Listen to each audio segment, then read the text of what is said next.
Good morning po sa ating lahat, no? So, nandito tayo ngayon sa Kaya Homes kung saan gumagawa na naman si vlogger. So, ito na po yung ating mga tinira, yung mga semi-finish. Oh. So, pipinturahan na lang po natin. Kita niyo yung mga pagkakaputi niya, wapak na wapak, swabe-swabe. So, ayan. Pagdating sa kisame, nakita niyo yung isang araw na pinakita ko na puro dumi, puro ano. Ngayon, ito na. Madumi pa rin.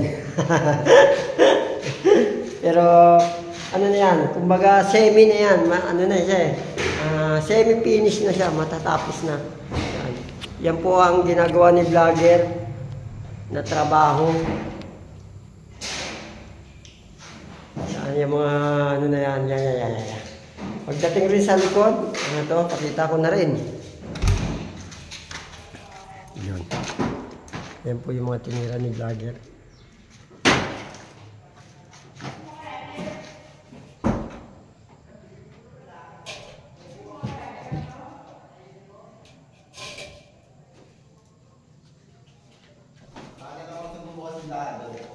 Ha? Yung kantin bukas na yan, punta tayo.